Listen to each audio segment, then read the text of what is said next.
Secretaría de Prensa de la Presidencia de la República.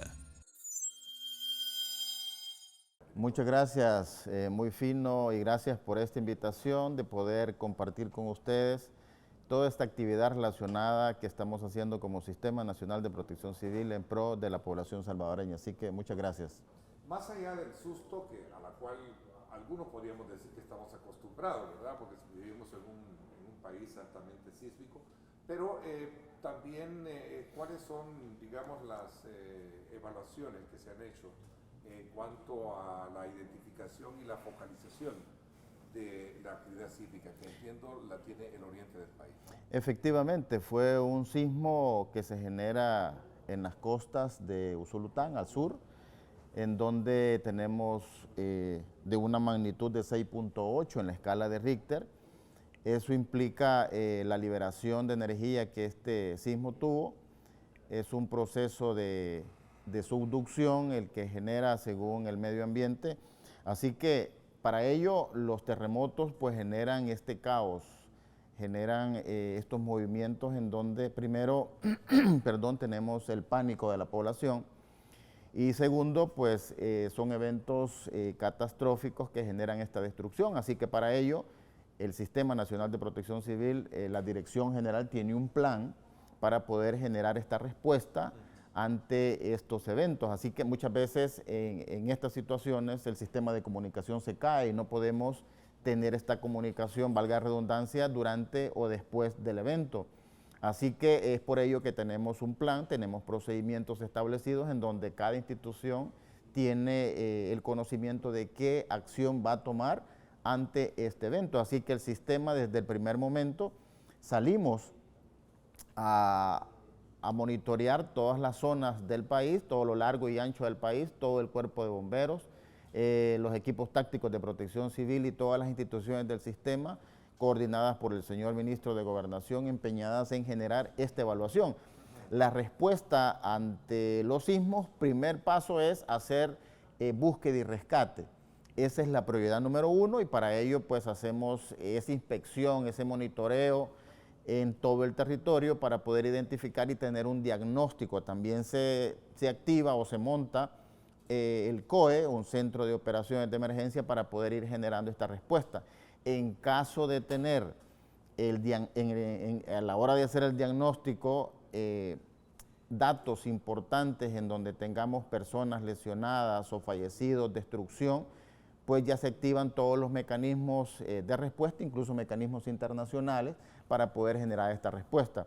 En este caso, a la hora de hacer el diagnóstico, nos damos cuenta que gracias a Dios no teníamos personas fallecidas ni lesionadas y por ende ya la situación cambia. Nos pasamos a la siguiente etapa, que es hacer estos monitoreos. Dicho sea de paso, ayer estuve en Usulután, en Jucuarán, haciendo unas inspecciones en la infraestructura en donde hay algunas viviendas, algunos centros escolares, algunas calles que fueron obstruidas, que fueron los daños que esto pudo generar. Así que el epicentro fue frente a sus costas, ¿no? Es correcto. Allí tuvimos el epicentro. Esto sin duda en esa zona pues se sintió más fuerza. Los sismos... ¿Y la característica fue es de subducción.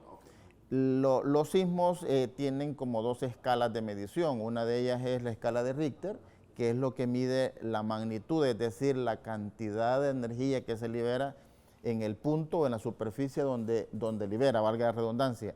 Y la escala modificada de Mercalli pues mide la intensidad, es decir, qué tanto se siente el sismo o qué tanta destrucción genera. Así que en la escala de Mercalli estamos hablando de un 5 o de un 6, en donde se siente poco fuerte o fuerte, en este caso, el sismo. Dicho sea de paso, hay algunas réplicas que han sido sensibles también. Y esto quiero destacar que muchas veces los sismos generan, el primer evento genera una destrucción importante, pero muchas veces las réplicas son menores, obviamente, muchas veces, pero ello en vista de que ya tenemos una destrucción por el primer evento, las réplicas muchas veces generan la caída de los edificios que aún han quedado en pie o algunas viviendas. Así que las réplicas también generan este evento muy importante el cual genera también muchos daños. Entonces, es común a veces, director, encontrar cuando hay un sismo frente a una costa, lo que nosotros comúnmente conocemos que se metió el mar. ¿No ha sucedido esto en el caso del Espino? En este caso, el medio ambiente pues dio el informe de que no teníamos un tsunami, que es el problema que se puede generar cuando tenemos un sismo, así que no teníamos riesgo de tsunami. Efectivamente, así que también es importante destacar que nos informemos por, en este caso, el medio ambiente, que es la entidad que tiene el conocimiento técnico científico, porque muchas veces hay personas que se prestan para generar o tergiversar la información y generar más pánico muchas veces del que puede generar el evento. Así que la recomendación es esa.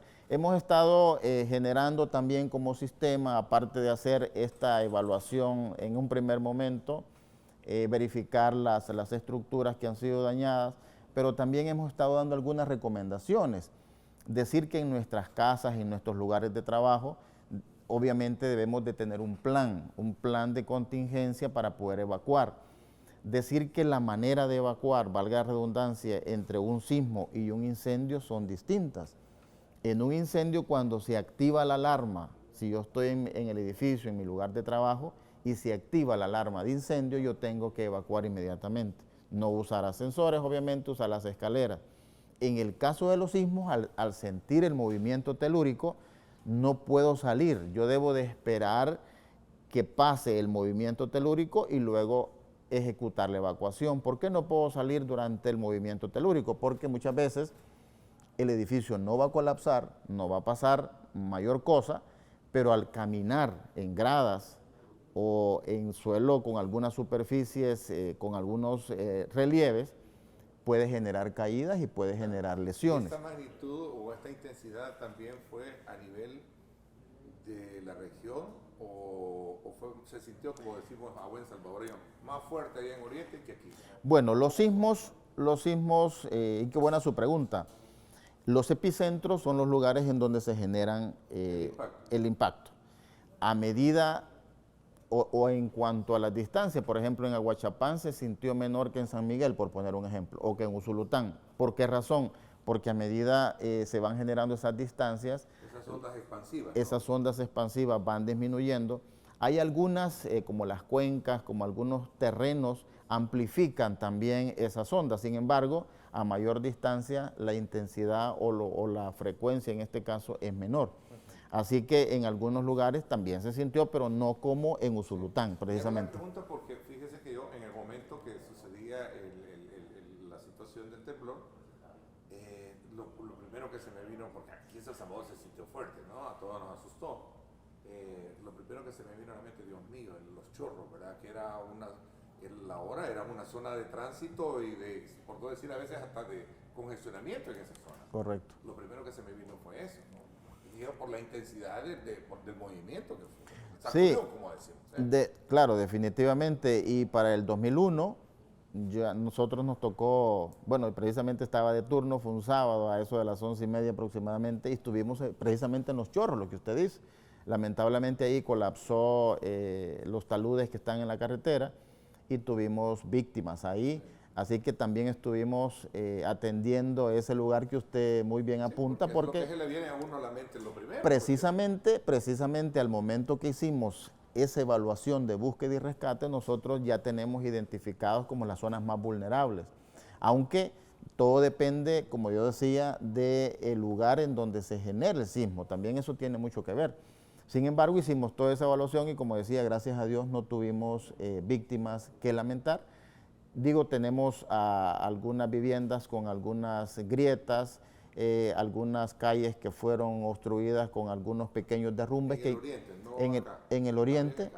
También tuvimos algunos pequeños derrumbes, pero inmediatamente las instituciones del gobierno del señor presidente Nayib Bukele se volcaron a generar esta respuesta de acuerdo al plan que se tiene establecido. Yo no sé si fue algo ya, un archivo que se publicó, se manejó en redes sobre los derrumbes que se tenían en la zona del río del Chahuite, ¿no? En el caso de Colonia Santa Lucía, en la parte de abajo. Sí, Sí, ahí sí hubo derrumbe. como le digo, tenemos algunos registros nosotros y, por ejemplo, tenemos afectaciones en Soyapango, Sí. tuvimos en el río Las Cañas, Cañas, sí. tuvimos en desprendimiento de tierra sobre la ribera del río, tuvimos en urbanización Prados de Venecia, tuvimos en Colonia El Llano Verde de San Bartolo, Comunidad La Isla, luego tuvimos en San Juan Talpa, también tuvimos en San Juan Nonualco, en Zacatecoluca, en Izalco. Sí hubo digamos, eventos muy pequeños, algunos derrumbes, y por eso sí hincapié que hemos estado haciendo verificaciones en Usulután, que fue como la zona más afectada, por así decirlo. bueno, voy a aprovechar entonces, solo para coronar este tema, llamar a un llamado a la población a tomar, digamos, a estar a la expectativa de lo que está pasando, porque entiendo que se mantienen réplicas. Efectivamente, ya llevamos hasta este momento a las 6 de la mañana, desde el día martes por la tarde, tenemos un registro de 150 réplicas, algunas sensibles, algunas no. Por eso yo hacía las recomendaciones que debemos de tener un plan en nuestro lugar de trabajo, en nuestras casas. ¿En qué consisten las medidas? Primero, mantener la calma. El sismo genera ese pánico de que la tierra se mueve, de que los objetos caen. Primero, mantener la calma. Segundo, hemos estado manifestando algunos lugares donde uno se debe de proteger. Decía que ante un sismo no podemos evacuar inmediatamente, hay que esperar a que pase el sismo. En ese contexto, uno de los lugares más seguros son los baños. ¿Por qué los baños? Porque las paredes están más juntas y eso permite generar, como se le conoce en los términos técnicos, un espacio vital, o sea, la posibilidad de que si mi vivienda, el edificio donde trabajo colapse, estando en un baño, puedo tener esa posibilidad de estar en un espacio vital y poder tener menos riesgo de que me caiga el objeto que ha colapsado. Una pregunta que no puede pasar por alto y quizás la pregunta del millón. ¿Tenemos la infraestructura adaptada, antisísmica, para poder afrontar efectos de la naturaleza como un fuerte terremoto? Qué buena pregunta. Y yo hacía referencia a que en el 2001, el 13 de enero, obviamente el sismo fue de más de 7 grados. Hoy tuvimos un sismo de 6.8. Casi le pegamos al 7. Casi le pegamos al 7. Y en aquel entonces, el 13 de febrero, también del 2001, la zona central, llámese San Vicente, La Paz, las afectaciones fueron mayores y la cantidad, obviamente la escala de Richter es una escala logarítmica y pasar de un punto a otro pues significa una cantidad de energía importante que se libera. Sin embargo, estuvimos muy cerca, digamos, del 2001 y las afectaciones ahora, si hacemos una comparación, tenemos una diferencia muy importante en cuanto a daños y en cuanto a personas lesionadas. En este caso no tuvimos. ¿Gracias a qué? ¿Que se cambiaron normas de construcción? Por ejemplo, las personas que tenían la mayor cantidad de casas de bareque, de adobe, esas casas colapsaron. Entonces hubieron muchos programas de construcción. Entonces ahora las personas han construido con bloque, con ladrillo, y ahora vemos el resultado. No quiero decir que es un sismo igual, porque decía es una escala logarítmica y la diferencia entre un punto y otro pues es mucha energía la que se libera. Sin embargo, los daños fueron menores, entonces podemos decir que nuestro sistema de construcción ha mejorado en relación, por ejemplo, el parámetro que tenemos más cerca es el del 2001, por ejemplo. Entonces, significa de que sí tenemos ahora una nueva versión en cuanto a construcción que puede ser soportable, ¿no? Obviamente tenemos registros en donde un sismo de 9 puntos y algo que generó en Chile allá por los años de 1960, pues aunque tengamos una construcción con, digamos, con buena capacidad, blindadas, no existe. Los movimientos telúricos generan esta destrucción. Son sorpresivos. Es correcto. Sin embargo, ahora con esta magnitud que se generó, pues tuvimos daños menores, muy pocos diría yo, en relación a que tuvimos una magnitud de 6.8. Eso pasa por estar conscientes del lugar donde vivimos. Históricamente San Salvador, por ejemplo, como capital, se conoce como el Valle de las Hamacas. Efectiva. Está susceptible a movimientos de manera frecuente, permanente. Es correcto, entonces nosotros tenemos ya esa costumbre, por eso hacemos el llamado de mantener los planes de emergencia, que no se nos olvide. Tuvimos uno en el 2001, ahora hemos tenido otro, gracias a Dios no pasó mayor cosa. Sin embargo, siempre seguir atendiendo estas medidas o estas recomendaciones. Y yo comenzaba diciendo cuáles son esos lugares seguros. Por ejemplo, las bases, los pilares de los edificios, también es un lugar para poder protegerse en caso del sismo. Y luego, no utilizar ascensores. Tuvimos muchos rescates en ascensores porque personas en ese momento estaban viajando y los ascensores se quedaron atrapados. Así que es una también de las recomendaciones no usar ascensores después o durante los sismos. Vamos a aprovechar estos últimos minutos para poder hablar también acerca del trabajo que se tiene previsto, también desarrollar con la presentación de un plan, sobre todo y en especial por las fiestas agustinas, ¿no? Ya estamos a las puertas. Efectivamente, ya estamos a las puertas de las fiestas agostinas, la vacación, la pausa laboral que tiene todos los trabajadores y que nosotros como instituciones pues no paramos, dejamos los sismos, hemos estado con las inundaciones, hemos estado con los incendios y ahora también nos preparamos para proteger a la población salvadoreña que disfruta esta pausa laboral hoy en agosto. Así que nosotros estamos 724 al servicio de la población salvadoreña y aprovecho para dar nuestro número de emergencia que es el 913 y ahí estamos, como digo, 724, nos debemos al pueblo salvadoreño. Así que para eso nacimos y para eso estamos. Somos una institución que no solo extingue los incendios que vemos al bombero. El 913, ¿verdad? Es el 913 para cualquier emergencia. Perdón, director. Pues nosotros regularmente tenemos algunos incendios, en esta época son incendios estructurales en viviendas, en vehículos. No por las altas temperaturas, porque está altas. Sí, hemos tenido altas temperaturas, sin embargo, cuando esto pasa en época seca, sí se nos disparan los incendios forestales. Dicho sea de paso, tenemos muchos incendios o hemos tenido muchos incendios en esta época, pero en esta ocasión, pues lo que tenemos son incendios en vehículos, accidentes de tránsito y también muchos servicios sociales. Estamos rescatando muchos perritos, muchos gatos, zarigüeyas, en fin, haciendo toda la actividad. Rescates también en pro de la población salvadoreña. Sin duda alguna vamos a tener mucha actividad, de como usted mismo bien la identifica, es una pausa laboral, ¿no? La que tenemos. Y sin duda alguna también estamos en medio de un invierno bastante, digamos, diferente, porque tenemos un fenómeno que está predominando, de acuerdo a la información científica, que puede dejarnos poca lluvia, pero también nos sorprenden algunas lluvias, ¿no? Como hemos visto que de repente no llueve, pero nos cae un gran lluvia. Sí, tenemos algunas lluvias que le llaman con el efecto convectivo, que son grandes cantidades de precipitaciones de 160 milímetros en tan corto tiempo en un mismo lugar. Entonces esto genera estas inundaciones.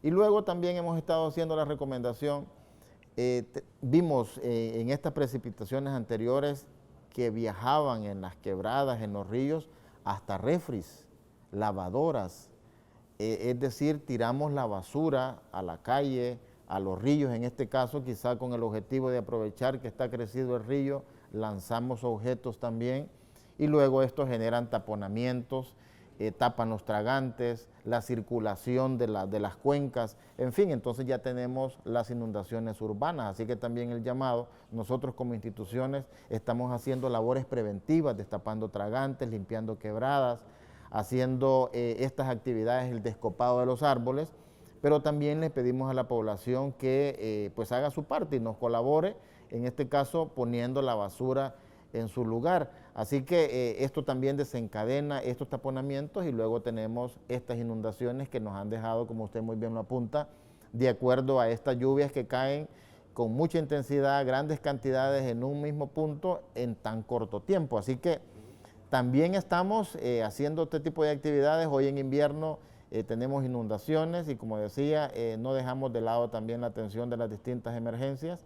Así que cumpliendo el mandato de nuestro presidente Nayib Bukele, de estar siempre atentos y poner siempre en el centro de todo nuestro quehacer la seguridad, la vida de la población salvadoreña. Para ello, obviamente, se necesita de una institución muy bien fortalecida, muy bien equipada, muy bien instrumentalizada para poder de alguna manera actuar ante estas emergencias.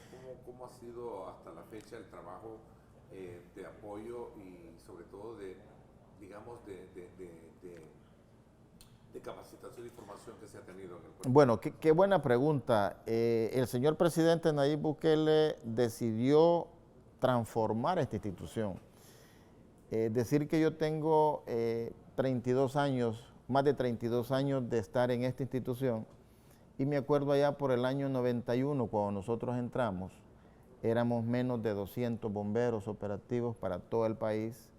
En veces íbamos 2 o 1 bombero a los incendios forestales y nos apoyábamos con las comunidades. Usábamos equipo usado, equipo obsoleto. Los equipos de protección solo tienen una vida de 5 años según la norma. Son equipos muy caros, entonces lo que hacían nuestros directores era salir del paso y pedían equipo donado. Ahora en la actualidad cada bombero tiene un equipo de protección nuevo bajo norma.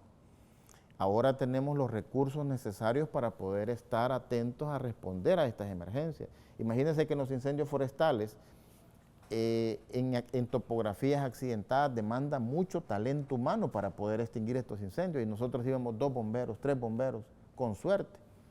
Éramos insuficientes para poder generar esta respuesta.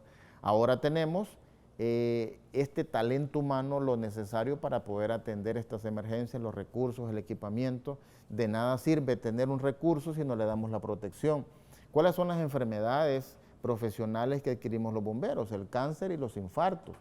Y si no protegemos las vías aéreas o la piel a la hora de estar actuando en tanta contaminación que genera un incendio en una industria, por ejemplo, al final vamos a tener bomberos con estas enfermedades profesionales, con cáncer, porque no tenemos esa protección. Entonces ahora tenemos los equipos necesarios para poder estar frente al incendio, frente a la fuga, frente a los materiales peligrosos, frente a los accidentes de tránsito que también demandan una protección, un equipamiento especializado para poder cortar los hierros retorcidos que muchas veces están incrustados en los pacientes. Así que es una institución que ha estado empeñada en esta transformación. El presidente decidió equipar, transformar y al final tener una institución capacitada, equipada como el Cuerpo de Bomberos.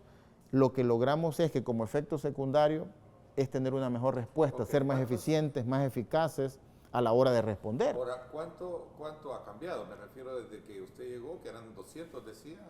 Más o menos. Más o menos. ¿A tener hoy? Hoy tenemos más de 800 bomberos operativos. Incluyendo mujeres, ¿verdad? Incluyendo ahora mujeres, sí. Que también hemos integrado a las mujeres, antes no teníamos Sí, mujeres. introdujeron una política de género que es un poquito más amplia. Ahora, y es importante también destacar esta profesionalización. Por ejemplo, el día martes por el sismo ya teníamos el grupo USAR activado, el grupo USAR que participó en Turquía, que ha participado en México, que participó en Ecuador, ya lo teníamos listo y los grupos livianos con todas las instituciones ya estábamos listos para poder responder. Hemos estado generando capacidades, generando más instructores para que puedan fortalecer estas áreas de búsqueda y rescate en estructuras colapsadas. Así que nuestro trabajo no para. Por ejemplo, ahora en nuestro país ya está el ingreso de vehículos eléctricos. Entonces también ya estamos empeñados porque extinguir un incendio en un vehículo de combustión no es lo mismo que extinguir un incendio en un vehículo eléctrico. Por ejemplo, para extinguir un incendio en un vehículo, en un sedán de combustión, podemos utilizar 250 a 500 galones de agua, por poner un dato. Para extinguir un incendio en un vehículo eléctrico necesitamos 2.000 o 3.000 galones de agua. ¿Por qué razón? Porque la energía, en este caso las baterías y toda la conformación del vehículo demanda más enfriamiento y por eso se requiere más agua para poder extinguir este tipo de incendios. Entonces estamos también preparándonos para toda la innovación, para todo el desarrollo que nuestro país tiene. Así que el riesgo también aumenta, asimismo los materiales peligrosos y así podemos hablar de muchas cosas. Y más ahora con estas altas temperaturas que obviamente cada rato pueden calentarse un carro, ¿no? Definitivamente. También estamos teniendo incendios en vehículos que los dejan estacionados y los aparcan y luego se van las personas y a las 2 horas cogen fuego. Calientes, sobrecalentados y temperatura. Hemos tenido muchos casos de eso. Bueno, el tiempo se me fue. Quiero agradecerle, director, que nos haya acompañado y nos haya actualizado precisamente sobre las emergencias y las atenciones que se han hecho con relación a esta actividad sísmica en el oriente del país y que se está en la expectativa, sin duda alguna, bajo la mirada y también la advertencia de la población de acatar recomendaciones, de estar preparados para cualquier situación que se nos presente. Muchísimas gracias por habernos acompañado. Muchas gracias a ustedes por darnos esta oportunidad de poder compartir con el pueblo salvadoreño, así que un feliz día. Secretaría de Prensa de la Presidencia de la República.